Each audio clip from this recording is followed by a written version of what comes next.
Okay. तो सो यहाँ पर हम लोग पहुंचे थे कि फंक्शनल मेगास्पोर ये है, ठीक है। इस कंप्लीट स्ट्रक्चर को आप बोलते हो functional megaspore. And after the formation of functional megaspore ये और ग्रो करता है साइज। दिख रहा है? ये जो फंक्शनल मेगास्पोर है इसमें डिफरेंशिएशन हो जा रहा है। और इसके इसके अंदर आप पढ़े थे कि डिफरेंट प्रोसेस होते हैं, जैसे कि मैं यहाँ पर दिखाऊँ, इस तरफ लिखा हुआ है एनसीईआरटी में। पहले इसको यहाँ से दिखाया, यहाँ पर दिखाया हुआ, ठीक है। तो देखो यहाँ पर चार में से एक था, ये एक फंक्शनल मेगास्पोर, ठीक है, सिंगल सेल। अब इस सिंगल सेल के अंदर एक प्रोसेस होता है, इसको बोलते हैं फ्री न्यूक्लियर डिवीजन, ठीक है। फ्री न्यूक्लियर डिवीजन से क्या होता है कि इसका जो न्यूक्लियस है that divides without dividing the cytoplasm, ठीक है। तो न्यूक्लियर डिवीजन तो होता है but there is no cytoplasmic division. As a result single cytoplasm के अंदर यू हैव टू न्यूक्लियाई, ठीक। अब उसके बाद ये दो न्यूक्लियस से चार हो जाते हैं, देखो यहाँ पर दो न्यूक्लियस था, single cell having two nuclei. Now we have four nuclei. Single cell having four nuclei. Then चार से डबल फिर करेंगे तो आठ न्यूक्लियाई। ऐसे करते करते आठ न्यूक्लियस देखते ही देखते बन जाते, ठीक है। जब ये आठ वाले स्टेज पर रीच करता है, एट दिस स्टेज क्या होगा, at this stage rearrangement starts, ठीक है। और रीअरेंजमेंट का मतलब होता है कि तीन सेल्स ऊपर चले जाएंगे, देखो तीन ऊपर, तीन नीचे, और ये दोनों बीच में आ जाते हैं, ठीक है। ये दोनों बीच में आ गए, देखो ये दोनों बीच में आ गए, ठीक। और बाकी सब ऊपर चले गए, तो तीन ऊपर गए, तीन नीचे गए, दो बीच में आ गए, ठीक है। तो इनिशियली एंटीपोडल्स का तो फंक्शन होता है ऐसे, न्यूट्रिशन हल्का फुल्का प्रोवाइड करते हैं, बट लेटर ऑन क्योंकि उनके अंदर काफी न्यूट्रिशन नहीं होता, लेटर ऑन दे डिजेनरेट, ठीक है। तो ये वेस्टिजियल स्ट्रक्चर एक प्रकार का है, बिकॉज देखो आगे चल करके ये डिजेनरेट हो जाएगा, बहुत पहले इसका एक फंक्शन था, ठीक है, बट अब इसका कोई फंक्शन नहीं रहा है। अब सारे फंक्शंस जो होते हैं स्टोरेज के, फूड स्टोरेज के, दे आर परफॉर्म बाय साइनर्जिट्स या सिनर्जिट्स, ठीक है। नाउ एंटीपोडल्स का कुछ खास फंक्शन नहीं है, तो initially they will have some food resource but after some times they will degenerate. But हमारे बहुत पहले, मतलब बहुत पहले की बात करें, जब ये एंजियोस्पर्म्स बने होंगे, तो इनके पूर्वजों में, एंसेस्टर्स में एंटीपोडल्स भी फूड रिजर्व्स करते थे, ठीक है। बट आज के टाइम ये नहीं करते हैं, तो एक प्रकार का वेस्टिजियल स्ट्रक्चर भी है, ओके। और कुछ नहीं, यहाँ तीन और तीन नीचे से, और ये दो आठ सेल हो गया यहाँ पर, सॉरी आठ, आठ न्यूक्लियाई हो गया। एंड इसमें सेल्स का नंबर देखो कितने सेल्स हैं, तो आप देखो यहाँ पर सेल्स आपको दिख रहा होगा, देखो वन, टू, थ्री, ये पूरा का पूरा सिंगल सेल है, ये पूरा का पूरा सिंगल सेल, ठीक है। देन यहाँ पर आपके पास फाइव, ये रहा फाइव, ये हो गया सिक्स, ये हो गया सेवन, तो you have seven sales, plus इसके अंदर क्या है, एट न्यूक्लियस। तो न्यूक्लियस को तो न्यूक्लियाई बोल देंगे हम, ठीक है। ये पूरा कंप्लीट स्ट्रक्चर है आपके पास। और ये तो आप जानते हो कि ये चलाजल एंड की तरफ कौन रहेगा, हमेशा एंटीपोडल, याद रखना। और माइक्रोपाइलर एंड की तरफ हमेशा एग apparatus रहेगा, या एग रहेगा, या साइनर्जिड्स रहेंगे, ठीक है। याद करो साइनर्जिड्स दो होते हैं, एग एक होता है, दोनों मिलाकर आपने इसका नाम रखा था एग apparatus, ठीक है। एंड पूरे के पूरे सेल को हम बोलते हैं सेंट्रल सेल, जिसके अंदर दो न्यूक्लियाई है, देखो दो न्यूक्लियाई है, ठीक है। तो इनिशियली ये दो न्यूक्लियाई अलग अलग रहता है, देखो एक चीज और समझ रखना, ये एन अलग है, ये एन अलग है। तो अभी इसको आप बोलोगे N plus N condition, but later on क्या होगा, these two N fuse together and they form two N, ठीक है। This is called secondary nuclei, ठीक है। तो नोट्स में मैंने सब कुछ लिखा था, वही सब है। आई होप आप नोट्स बना रहे हो, सिर्फ देखने के लिए नोट्स नहीं है, इसको कॉपी में नोट डाउन करना पड़ेगा, ठीक है। सारा कुछ उसमें, मतलब मैंने काफी डिटेल में लिख रखा है सब कुछ जो नीट में आता है। तो ठीक है, ये था एनसीईआरटी कवर्ड सारा।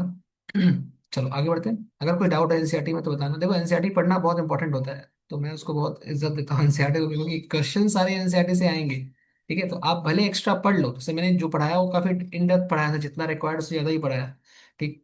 अब ज्यादा भी एक्स्ट्रा नहीं पढ़ना आपको, ठीक है। जितना कंटेंट चाहिए नीट क्लियर करने के लिए उतना उसमें सफिशिएंट है, ठीक। उसके बाद एनसीईआरटी की रीडिंग मस्ट है, बिकॉज एनसीईआरटी की लैंग्वेज काफी कॉम्प्लेक्स होती है, तो इसलिए इसको मैं पढ़ रहा हूँ एक लाइन को, ठीक है। और मैं चाहता हूँ कि आप भी पढ़ो घर पर इसको, क्वेश्चन यहीं से आते हैं, ठीक है। चलो आगे देखो। तो it is a large cell containing dense cytoplasm, nucleus की बात हो रही है, एंड प्रोमिनेंट न्यूक्लियस, ठीक है। याद रखना कि जिसके अंदर मेटाबॉलिक एक्टिविटी ज्यादा होगा उसका न्यूक्लियस डेंस होगा, उसका साइटोप्लाज्म डेंस होगा, सब कुछ डेंस होगा, ठीक है। प्रोमिनेंट काफी अच्छे साइज का, बड़े साइज का, आज आसानी से नजर आ रहा है ये सब। ठीक है, फिर बोल रहा है कि एमएमसी के अंदर मियोटिक डिवीजन होगा, मियोसिस नंबर 1 होगा, मियोसिस नंबर 2 होगा। नाउ पूछ रहा है कि what is the importance of MMC undergoing meiosis, क्या जरूरत है एमएमसी को। मतलब देखो एमएमसी का तो डिप्लॉयड कंडीशन है ना, एमएमसी डिप्लॉयड है। तो अगर आपको हैप्लॉयड स्ट्रक्चर्स यानी गैमेट्स बनाने हैं फ्यूचर में, तो you have to perform meiosis. ठीक, मियोसिस होगा तभी तो आगे चलकर यहाँ पर ये 2n से एन एन बनेगा, ऐसे डायड बनेंगे। ठीक है, इसका फर्दर होगा तो यहाँ से एन एन 4 बार बनेंगे, है ना। इन चार में से कोई एक क्या कहलाएगा, functional mega.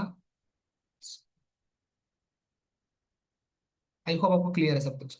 Functional mega spore ही आगे चल करके फीमेल गैमेटोफाइट बनाएगा, एम्ब्रियो सैक। और उसी एम्ब्रियो सैक के अंदर एग मिलेगा, उसी के अंदर एग मिलेगा जो कि एन होता है। ठीक है, तो वही सब इस क्वेश्चन का जवाब यही था। आगे देखो, meiosis results in production of 4 megaspore, ये रहा मेगास्पोर, 4 मेगास्पोर यहाँ। ठीक, फीमेल गैमेटोफाइट क्या है, ये इसी को बोलते हो फीमेल गैमेटो।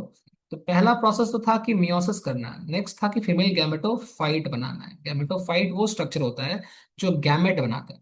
ठीक है, लेकिन majority of flowering plants one of the megaspore is functional, चार में से एक functional while other three degenerate. Only the functional megaspore develops into female gametophyte, functional वाला ही आगे चलकर फीमेल गैमेटोफाइट या एम्ब्रियो सैक बनाएगा।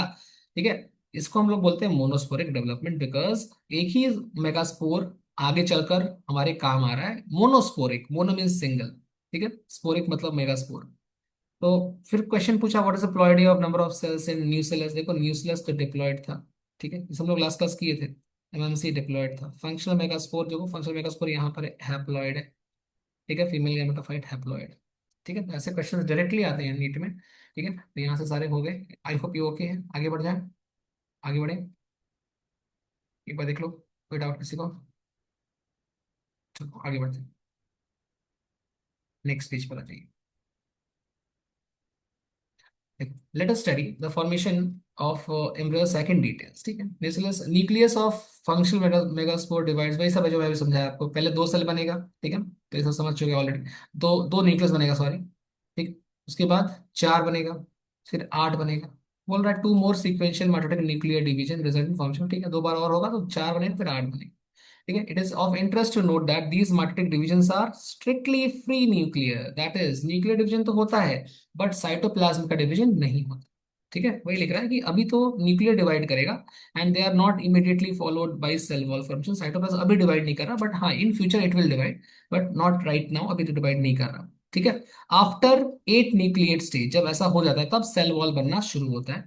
एंड उसकी वजह से आपने देखा था कि यहाँ पर 3 सेल, यहाँ पर 3 सेल, ठीक है, थ्री इधर, थ्री इधर, और एक सेल इधर। अच्छा, तीन और तीन में, तीन और तीन में यहाँ पर 3 न्यूक्लियस होते हैं ऐसे, और यहाँ पर 2 न्यूक्लियस होते हैं, है ना।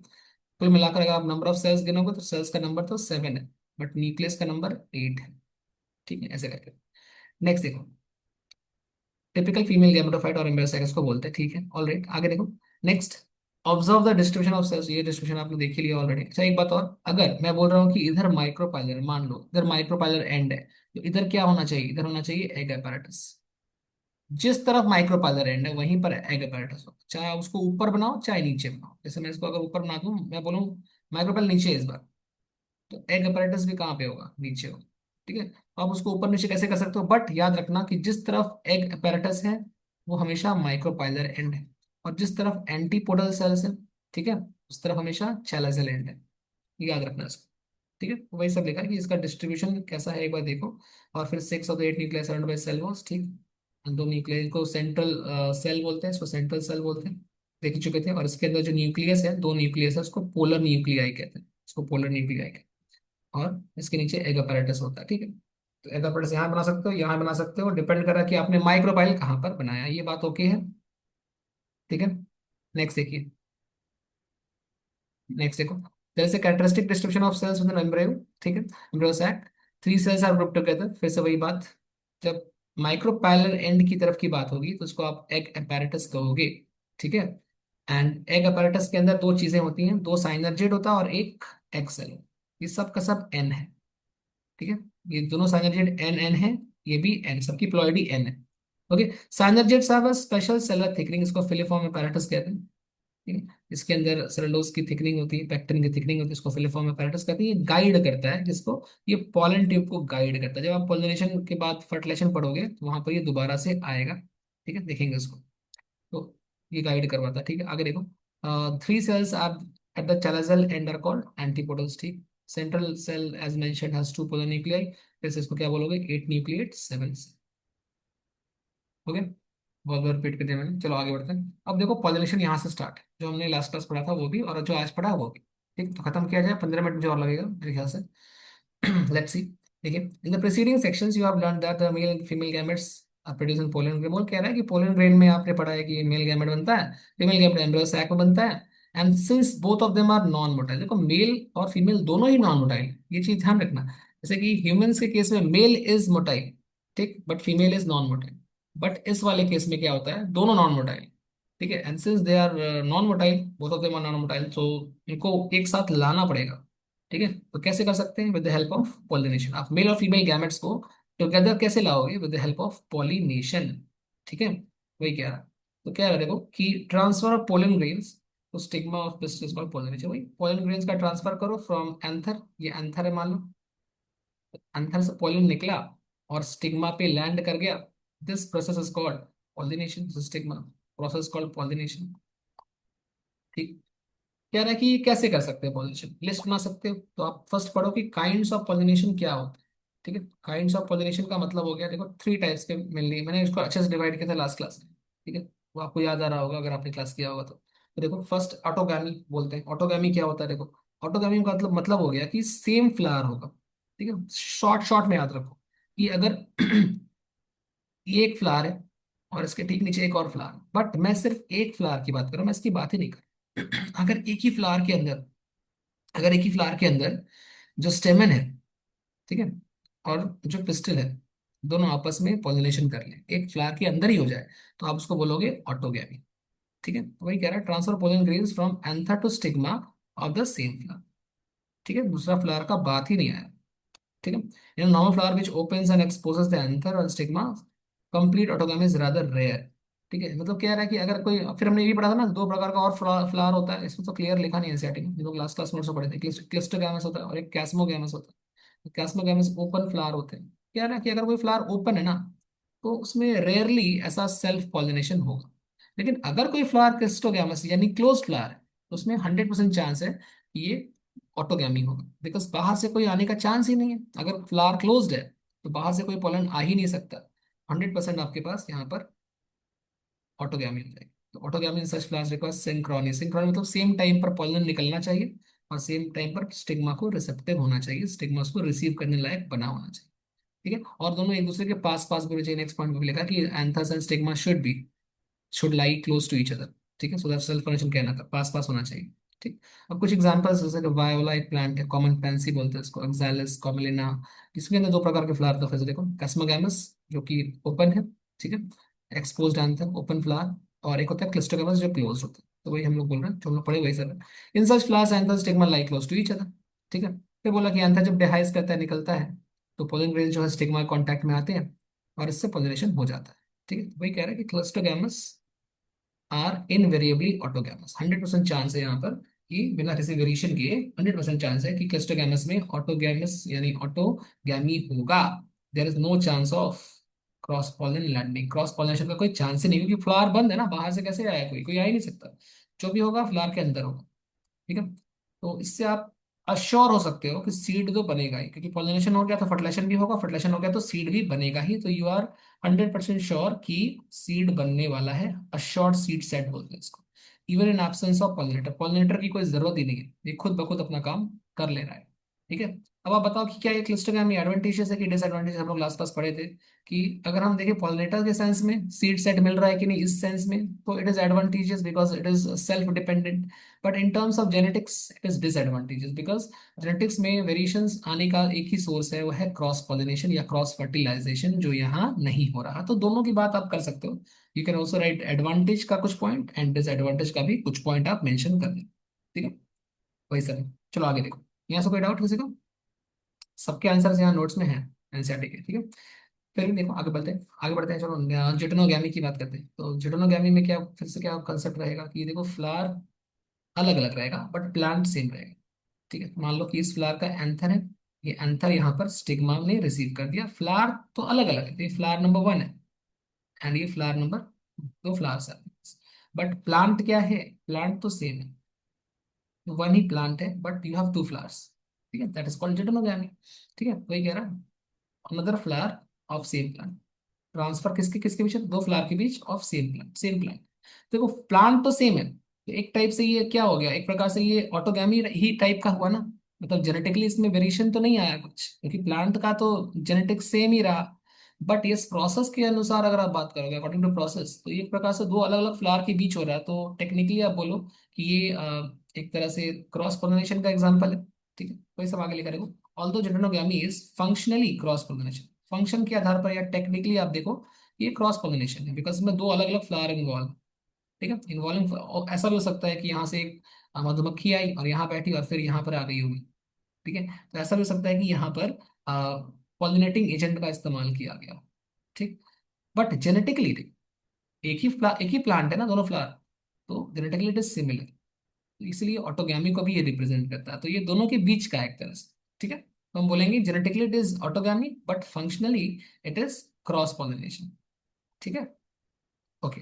नेक्स्ट देखो जेनोगैमी। अब जेनोगैमी 100% दो अलग अलग प्लांट और दो अलग अलग फ्लावर के बीच है, दो फ्लावर है और दोनों अलग अलग प्लांट्स पर बेस्ड है, एक फ्लावर से दूसरे फ्लावर और दोनों प्लांट अलग है, P1 P2 मान लो, ऐसा है, फ्लावर भी अलग है प्लांट भी अलग है, तो इसको बोलते हैं जेनोगैमी। ठीक है, बस यही है। तो इससे तो आपको और भी जेनेटिकली डिफरेंट वेरिएशंस मिलेंगे या और भी एडवांटेजेस हो गया, बट यस इसका अगर कोई तुमसे डिसएडवांटेज पूछे तो आप बोलोगे कि डिसएडवांटेज यही हो सकता है कि ये पॉलिनेटिंग एजेंट पे डिपेंड करेगा, एंड अगर पॉलिनेटिंग एजेंट नहीं है then pollination can not occur. ठीक है, यही है। चलिए, तो यहाँ पर हो गया खत्म। फिर एजेंट्स ऑफ पॉलिनेशन की बात कर लेते हैं फटाफट। देखो एजेंट्स ऑफ पॉलिनेशन कौन है, तो प्लांट्स यूज दो प्रकार के agent. First is abiotic, abiotic मतलब नॉन लिविंग, जैसे विंड हो गया, वाटर हो। And one is biotic, animals. ठीक, मेजोरिटी ऑफ प्लांट्स कैसे यूज करते हैं, बायोटिक एजेंट्स को। ठीक है, only small portion of plants use abiotic.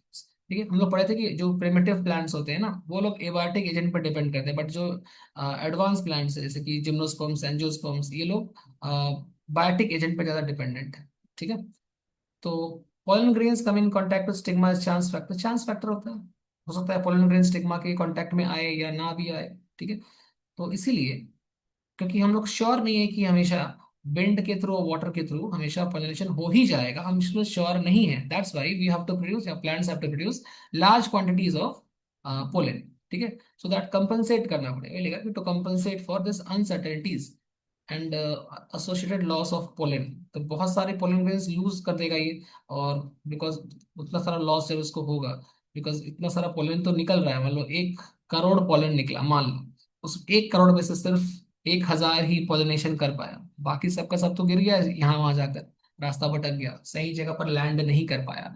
तो अनसर्टेनिटी है इसके अंदर बहुत सारा। ठीक है, हम लोग श्योर नहीं है कि ये सही जगह पर लैंड कर ही जाएगा, तो सही जगह पर लैंड करने के लिए हमको नंबर बढ़ाना पड़ेगा, ताकि बहुत सारा होगा तो कोई ना कोई तो लैंड कर ही जाएगा। ठीक है, वही लिखा है कि तो compensate for this uncertainty and associated loss of pollen grains, flowers produce enormous amount of pollen, बहुत सारा बनाता है when compare to number of ovules available, जितने ओव्यूल्स की जरूरत है बनाने की, मतलब जितना आपको पॉलिनेशन करने की जरूरत है उससे कहीं ज्यादा नंबर में ये पोलन रिलीज करता है, बिकॉज उसको पता है कि बहुत सारा वेस्ट हो जाएगा ऐसे ही। ठीक है, तो ये तो विंड की बात होगी, ऐसे ही देखो विंड की और भी कुछ एग्जांपल्स, जैसे आपने देखा भी था मेज वाला example, so pollination by wind is more common amongst abiotic pollination. ठीक है, अगर हम कंपेयर करें विंड एंड वाटर में तो ज्यादा कॉमन कौन है, विंड पॉलिनेशन। ठीक है, विंड पॉलिनेशन में कुछ एडाप्टेशन थे हमने पढ़े थे, लाइट और नॉन स्टिकी होना चाहिए पोलन। ठीक है, ताकि वो आराम से ट्रांसपोर्ट हो सके, रास्ते में कहीं चिपक ना जाए, इसलिए नॉन स्टिकी होना चाहिए। ठीक है, और इसके स्टेमन होते हैं वो वेल एक्सपोज, बाहर की तरफ निकले होने चाहिए। ठीक, और इनका जो जो रिसेप्टर्स भी होंगे ना वो भी फेदरी होने चाहिए, स्टिग्मा कैसा होना चाहिए, फेदरी होना चाहिए, ताकि इजिली वो ट्रैप कर सके पोलन ग्रेन। ठीक है, जैसे कि मेज में या कॉर्न में होता है फेदरी इसका स्टिग्मा होता है। ठीक है, जैसे यहाँ डायग्राम में बनाया भी देखो फेदरी स्टिग्मा। ठीक है, इसके अंदर नॉर्मली सिंगल ओव्यूल होता है एक ओवरी के अंदर, और बहुत सारा फ्लावर्स जो होता है वो एक इन्फ्लोरेसेंस बनाता है। ठीक है, बहुत सारे फ्लावर्स क्या करते हैं, इन्फ्लोरेसेंस बनाते हैं। A familiar example is the corn, वही corn का एग्जाम्पल हम लोग डिस्कस करें, कौन corn. The ears you see are nothing but the stigma and style, stigma और style ही यहाँ पर ears है। जो कि वेव करते हैं विंड में, ऐसे ऐसे हिलते रहते हैं। ठीक है, अगर आपने कभी इसका खेत देखा हो तो वहां पे आपको याद आ जाए कैसा कैसे ही हिलता है। इस तरह से हवा के साथ हिलता रहता है, ताकि हवा के अंदर जो भी पॉलन उड़ रहा हो ना, उसको ये कैच कर सके, ट्रैप कर सके। ठीक है। और एक बात है कि विंड पॉलिनेशन ग्रासेस में भी बहुत कॉमन है। ये सब एग्जाम्पल्स हैं, याद रखना। ठीक, अब यहाँ से वाटर में चलेंगे। वाटर का तो उतना मतलब रेयर है, तो उतना ज्यादा नहीं है। तो ये लिख रहा है कि ये क्वाइट रेयर है in flowering plants and limited और 30, ये याद रखना, 30 जीनस होते हैं, 30 जिनरा होते हैं, जिसमें से मोस्टली मोनोकॉट्स जो है वो वाटर से पॉलिनेशन करते हैं। ठीक है, इसमें कुछ एग्जांपल्स मैंने आपको दिखाए थे, 3 एग्जांपल्स था। ठीक, तो फिर देखो, water is a regular mode of transport for male gametes among lower plants. Water के थ्रू से एल्गी में आपने पढ़ा था, लास्ट क्लास बोला था, algae, bryophyte, pteridophyte, lower group of plants है। इनके अंदर वाटर से ही पॉलिनेशन वगैरह सब कुछ प्रोसेस होता है, मेल गैमेट ट्रांसफर होते हैं। ठीक है, it is believe particularly for bryophytes and pteridophytes that there distribution limited because of the need of water. क्या रहा है कि इस लाइन का मतलब ये है ना कि ब्रायोफाइट्स और टेरिडोफाइट्स का नंबर बहुत लिमिटेड है। पॉपुलेशन में इनका नंबर सबसे कम है, प्लांट जितने भी है ना दुनिया में, सबसे कम में इनका लिमिटेड जगह पर ही ग्रो कर सकता है, हर जगह ये ग्रो नहीं कर सकते, बिकॉज इनको वाटर का डिपेंडेंसी कुछ ज्यादा ही है। ठीक है, आपने पढ़ा भी होगा, bryophytes are also called amphibians of plant kingdom, because उनको अपना गैमेट ट्रांसफर करने के लिए और सेक्सुअल रिप्रोडक्शन करने के लिए वाटर का जरूरत पड़ता है, जैसे कि एम्फीबिया को पड़ता है, फ्रॉग को पड़ता है। ठीक है, ये प्लांट किंगडम का टॉपिक है वैसे। अभी बस आप इतना याद रखो कि इसका नंबर इसलिए कम है, या इसका डिस्ट्रीब्यूशन इसलिए कम है, बिकॉज पानी हर जगह अवेलेबल नहीं है, और बिना पानी के ब्रायोफाइट और टेडोफाइट बेचारा सरवाइव नहीं कर सकता। उसको फर्टिलाइजेशन करने के लिए पानी चाहिए ही चाहिए। ठीक है, क्योंकि उसको ट्रांसपोर्ट करना है, मिल गैमेट और फर्टिलाइजेशन करना है, तो वाटर चाहिए। तो बिना पानी के ये सरवाइव नहीं कर पाएगा। इसीलिए जहां जहां पानी का सोर्स होगा, सिर्फ वहीं पर आपको ये दोनों प्लांट, ब्रायोफाइट्स का ग्रुप और टेरिडोफाइट का ग्रुप ऑफ प्लांट्स मिलेंगे। ठीक, अब यहाँ देखो एग्जाम्पल्स आते हैं। एग्जाम्पल ऑफ वाटर पोलेंटेड प्लांट्स कैसे, वेलेसनेरिया हो गया, हाइड्रिला हो गया। ये कहाँ पे ग्रो करते हैं, याद रखेंगे, फ्रेश वाटर में। और कुछ मरीन का एग्जाम्पल देखो, जोस्टेरा मरीन है। ठीक है, जोस्टेरा मरीन है, हाइड्रिला और वेलेसनेरिया फ्रेश वाटर के एग्जाम्पल। ठीक है, और एक बात, कुछ ऐसे प्लांट भी हैं, एक्वेटिक प्लांट्स, जो विंड का यूज करके पॉलिनेशन करते हैं। है तो एक्वेटिक मतलब पानी में रहने वाला प्लांट है, ये पानी में रहता है, बट ये पानी के थ्रू पॉलिनेशन नहीं करता, ये विंड के थ्रू कर सकता है, या फिर इंसेक्ट के थ्रू कर सकता है। ये भी हमने लास्ट क्लास पढ़ा था, है ना। वही कह रहा है कि majority of aquatic plants such as water hyacinth and water lily, ये लोग, not all aquatic plants use water for pollination. ये लोग वाटर का इस्तेमाल किए बिना ही पॉलिनेशन करते हैं, वाटर हैसेंथ और वाटर लिली। ठीक है, इनके फ्लावर्स जो होते हैं ना, ये ऊपर आ जाते हैं, देखो, flowers emerge above the level of water under pollinated bye insect और विंड। ये पॉइंट इंपॉर्टेंट, तो आप याद रखो कि ऐसा कौन सा एक्वेटिक प्लांट है जो विंड पॉलिनेशन या इंसेक्ट के थ्रू पॉलिनेशन करता है तो वो एक्वेटिक, बट विंड से कर रहा है। ठीक, तो इसके एग्जांपल हो गए वाटर हैसेंथ और वाटर लिली। ठीक, उसके बाद देखो, in vallisneria the female flower reach surface of water. हमने इसका पढ़ा था कि कुछ प्लांट्स ऐसे होते हैं जो इनके फ्लावर्स ऊपर सरफेस के ऊपर, पानी के सरफेस के ऊपर आ जाते हैं। ठीक है, सरफेस पर ये लोग करते हैं पॉलिनेशन। ठीक, जैसे एग्जांपल है वेलेसनेरिया, और कुछ प्लांट्स सबमर्ज्ड रहते हैं। ठीक है, तो वही सब है यहाँ पर। आगे देखो कि तो इनका लॉन्ग स्टॉक होता है, इसका मैंने डायग्राम आपको दिखाया था। Male flower pollen grains are release on to the surface of water, surface पर चले जाते हैं, एंड देन पैसिवली वाटर करना, जहां जहां पानी इसको लेकर जाएगा वहां तक ये पोलन ग्रेन्स ट्रांसफर हो जाते हैं, and eventually some of them reach the female flowers. जो पहुंच पाते हैं फीमेल फ्लावर तक, वहां पर जाकर पॉलिनेशन कर देते हैं। कुछ और भी ग्रुप है, जैसे कि सी ग्रासेस। फिर से सी ग्रासेस की बात होती है तो आप समझ जाओ जोस्टेरा की ही बात होती है। क्लियर नहीं लिखा है यहाँ पर, सी ग्रासेस का मतलब ये यहाँ लिखा है जोस्टेरा। ठीक है, सी ग्रासेस मतलब जोस्टेरा। तो Zostera female flowers remain submerged, ये सबमर्ज्ड वाला एग्जांपल। ठीक है, और जो वेलेसनेरिया था ये सरफेस के ऊपर होता है, वेलेसनेरिया सरफेस के ऊपर। ठीक है, सरफेस पर। और सबमर्ज्ड वाला कौन सा है, जोस्टेरा। ओके, तो नेक्स्ट देखो, pollen grains in many such species are long ribbon like. याद करो, हमने पढ़े थे, रिबन लाइक पोलन होता है, और उसके ऊपर एक कोटिंग होती है म्यूसिलेज की। ठीक है, और ये भी पानी के थ्रू ही मूव कर पाता है। ठीक, वही सब है। इसके अंदर म्यूसिलेजियस कवरिंग होती है, एंड पोलन ग्रेन्स को वेट होने से बचाता है। बस यही था। फिर पूछ रहा है कि both wind and water pollinated flowers are not very colourful. Colourful क्यों नहीं होता, बिकॉज उसको इंसेक्ट की जरूरत है नहीं, तो ये इंसेक्ट को अट्रैक्ट करता नहीं है। ठीक है, नेक्टर देता नहीं है। ठीक है, इनके पास नेक्टर भी नहीं होता। ठीक है इनको इसलिए क्योंकि इंसेक्ट से नहीं करना है इनको, इनको किससे करना है, विंड से या वाटर से करना है, दैट्स वाई ये इंसेक्ट पे डिपेंडेंट ही नहीं है। तो यार इंसेक्ट के लिए अपना एनर्जी क्यों वेस्ट करें, इंसेक्ट को अट्रैक्ट करने के लिए तो ये कलर बनाता है ना, कलरफुल। तो इसलिए क्योंकि इंसेक्ट को अट्रैक्ट नहीं करता, that's why they are not very colourful and they also do not produce any nectar. ये इसका रीजन है। ठीक है यहाँ तक, देख लो कोई डाउट है किसी को। ये देखो यहाँ पे एग्जांपल्स हैं, फोटो दिए हुए हैं, देखो मेल फ्लावर ऊपर चला गया है, और इसमें देखो यहाँ से फीमेल फ्लावर से, ये मेल फ्लावर से तैरते हुए जाएगा और उसको फर्टिलाइज मतलब पोलिनेशन कर देगा। ठीक है, तो एक बार मैं इसको पढ़ देता हूँ फटाफट। तो majority of flowering plants use range of animals, अब देखो एनिमल्स की बात हो रही है, ठीक है, से बीज के थ्रू, बटरफ्लाईज, फ्लाईज, बीटल्स हमने पढ़ा था, आज ही पढ़ा है, बीटल्स, वास्प, वास्प ये सब हो गया, ends, moth, birds, different type के इंसेक्ट्स और बर्ड्स सबकी बात हो रही है। ठीक है, बैट के थ्रू भी हो सकता है, सबका नाम लिखवाया था मैंने आप लास्ट क्लास। ठीक है, अमंग एनिमल्स इंसेक्ट जो होते हैं ना, पर्टिकुलरली बीज सबसे ज्यादा यही पॉलिनेशन करते हैं। तो आपसे कोई पूछे कि सबसे ज्यादा एनिमल मतलब सबसे ज्यादा कौन सा पॉलिनेटिंग एनिमल है, सबसे ज्यादा पॉलिनेशन करने वाला कौन सा एनिमल, तो आंसर है बीज। ठीक है, हनी बीज, सॉरी। ठीक है, तो यहाँ पे बीज ही लिखा, ठीक है, बीज ही मानो जो भी लिखा। आगे देखो, एक्चुअली हनी भी होगा बट ठीक है, बीज इंसेक्ट ने बोला तो बीज ही मानो। Even larger animals such as some primates, ये आज हमने देखा, लेम्यूज हो गया, आर्बोरियल ट्री ड्वेलिंग, ट्री पर रहने वाला rodents, या इवन स्क्विरल्स हो गए, या फिर से गेको लिजर्ड, गार्डन लिजर्ड, ये सब भी पॉलिनेशन करता है। ठीक, फिर लिख रहे हैं तो ऑफन फ्लावर्स जो होते हैं, एनिमल प्रोडक्ट फ्लावर्स जो प्लांट्स होते हैं ना, उनके जो फ्लावर्स होते हैं उनके अंदर कुछ एडाप्टेशंस होता है। ठीक है, जो पर्टिकुलर स्पीशीज के लिए स्पेसिफिक होता है, मतलब जब एनिमल का एवोल्यूशन चल रहा होगा तो फ्लावर का भी एवोल्यूशन चला है, सेम पास पास दोनों एक साइड बाय साइड एवोल्यूशन किए हैं। दोनों के अंदर एक दूसरे पे डिपेंड करने की क्षमता होती है, कैपेसिटी होती है। जैसे यहाँ पे एग्जांपल आपके सामने है कि majority of insect pollinated flowers are large, large होते हैं, कलरफुल होते हैं, फ्रैग्रेंट होते हैं, नेक्टर में होते हैं। क्यों? क्योंकि जब कोई भी इंसेक्ट उसको मतलब पॉलिनेशन करने आएगा तो उसको कुछ कुछ अट्रैक्टिव चीज दिखना चाहिए तभी तो आएगा। ठीक है, तो अट्रैक्टिव चीजें यही सब है। ठीक है, उसके बाद ये इसको आप बोल सकते हैं कि पोलन रिवॉर्ड भी बोलते हैं, या नीचे लिखा होगा कहीं पे। ठीक है, और भी बोल रहा है कि जब फ्लावर्स छोटे छोटे होते हैं तो बहुत सारे फ्लावर्स एक ग्रुप बना लेते हैं ताकि वो दिखाई पड़ सके, और उस ग्रुप का नाम होता है इनफ्लोरेसेंस। ठीक है, ये सब है। तो देखो, ताकि वो कंस्पिकुअस आराम से विजिबल हो सके, क्लियरली विजिबल हो सके। Animals are attracted to flowers by colour और फ्रेग्रेंस, फिर से वही बात जो यहाँ लिखी थी। And flowers are pollinated by flies and beetles. ठीक है, सो फाउल ऑर्डर्स जो निकालते हैं ताकि गंदी स्मेल निकालेंगे तो गंदे इंसेक्ट भी अट्रैक्ट होके आएंगे, ऐसा भी है। ठीक है, कुछ फिर देखो यहाँ पर नेक्टर रिवॉर्ड्स की बात हो रही है, pollen rewards, nectar rewards to sustain animal visits, मतलब फ्लावर चाहता है, प्लांट चाहता है कि एनिमल बार बार उसको विजिट करे। ठीक है, तो फ्लावर क्या करता है, फ्लावर प्रोवाइड करता है रिवॉर्ड्स। ठीक है, कुछ गिफ्ट देता है। क्या गिफ्ट देगा, नेक्टर एंड पोलन का गिफ्ट देगा। Usual floral rewards for harvesting rewards, मतलब रिवॉर्ड्स को यूज करने के लिए फ्लावर जो होता है, सॉरी एनिमल जो होता है वो दोबारा विजिट करता है।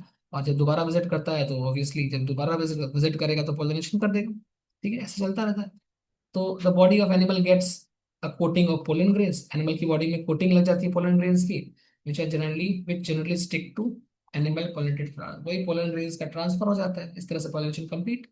ठीक है, ये पोलिनेशन के बारे में।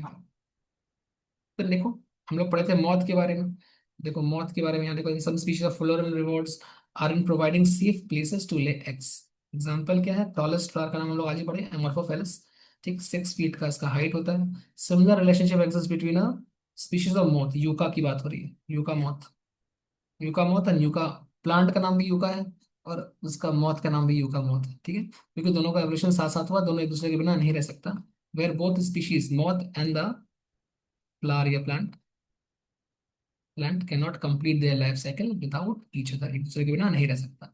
Moth deposits its eggs in the locule of the ovary, moth आता है अपना अंडा लॉक्यूल में, चेम्बर के अंदर, ओवरी के अंदर छोड़ के जाता है, और in turn gets pollinated by the moth, flower को क्या मिलता है, फ्लावर को पॉलिनेशन हो जाता है, दोनों का फायदा होगा। ठीक है, उसमें थोड़ा सा नुकसान हो सकता है, ठीक है, वो चलेगा। ठीक है, आगे देखो, the larvae of the moth come out of the eggs as the seed starts develop, larvae आगे चलकर निकल जाते हैं। फिर इसके बारे में प्यूपा के बारे में लिखा नहीं, फिर प्यूपा बनते हैं, प्यूपा वो ग्राउंड में चला जाता है, ग्राउंड से फिर वो निकल कर बाहर आते हैं। एक्चुअल प्रोसेस पूरे ऐसा होता है। ठीक है, इतना ही लिखा है सेटिंग में। अब फिर यहाँ पर कुछ आपको टास्क दिया गया है, टास्क क्या है, एक बार पढ़ लो, कि एंजाइटी की लाइन है तो यार टास्क से भी क्वेश्चन आ सकता है, तो मैं इसमें नहीं छोड़ रहा हूँ, पूरा पढ़ रहा हूँ, देखो। So why don't you observe some flowers of the following plant, कह रहा है कि क्यों नहीं तुम कुछ फ्लावर्स को देखो जाकर, आप आसपास जो आपके नजर आए, जैसे कि कुकुम्बर हो गया, मैंगो, पीपल, जो भी आपके घर के आसपास दिख जाए, कोरिएंडर, पपाया, अनियन, लोबिया, ये सारे जो भी प्लांट्स आपको आसपास दिख जाए, तो आप उनको एक बार देखते रहो, मतलब उनको ऑब्जर्व करो, ठीक है। जब आप उसको ऑब्जर्व कर रहे हो, कुछ देर तक बैठ के देख रहे हो, आप देखोगे कि कौन सा एनिमल उसको विजिट कर रहा है, ठीक है, कौन सा एनिमल उसको पॉलिनेशन के लिए विजिट कर।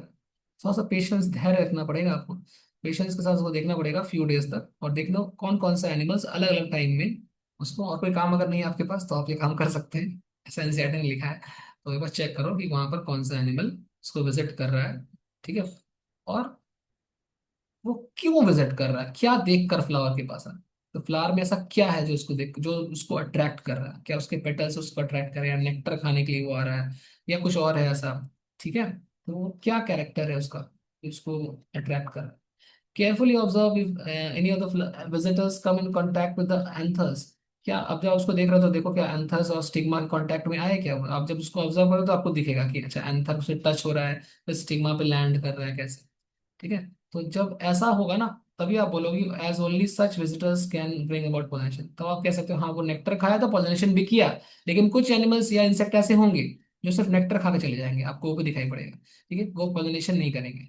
ठीक, वही कह रहा है कि कुछ लोग ही पॉलिनेशन कर पाते हैं, मैनी इंसेक्ट में consume pollen without bringing about pollination, ऐसे कुछ एनिमल्स हो सकते हैं जो पॉलिनेशन तो नहीं करेंगे बट खा जाएंगे नेक्टर को, पोलन, ठीक है। तो such floral visitors are referred to as pollen या नेक्टर ड्रॉपर्स, ये इनको नेक्टर का चोर बोलते हैं, जो बस खा के चला जाता है, कुछ करता नहीं रिटर्न में, ठीक है। तो जब आप ऐसा देखोगे बहुत दिन तक धैर्य के साथ, पेशेंस के साथ, तो you will be able to identify कि कौन सा इंसेक्ट पॉलिन ड्रॉपर है और कौन सा एक्चुअल पॉलिनेटर है।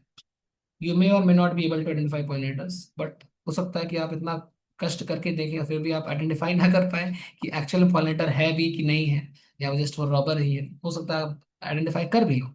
ठीक, फिर कह रहा है कि but you will surely enjoy your efforts, अगर आप ऐसा करोगे तो आपको मजा जरूर आएगा, ऐसा वो कह रहा है, पता नहीं आएगा नहीं, यार मत ही करना, छोड़ो। तो यही है, तो यहाँ पर होता है ये पॉलिनेशन का पूरा का पूरा टॉपिक समाप्त, ठीक है। अगर कोई कुछ पूछना चाहता है तो पूछ सकता है, मैं इसको एंड करूंगा। कोई डाउट है किसी को तो बताओ। ओके, तो आई होप कोई डाउट नहीं है। चलिए फिर मिलते हैं नेक्स्ट क्लास, इसके आगे बढ़ेंगे हम लोग, ठीक है। थर्सडे को क्लास होगा, ठीक है, थर्सडे को जनरल जो नॉर्मल टाइम उस पर ही क्लास होगा। मैं लिंक शेयर कर, चलो मिलते हैं next class, thank you, bye bye.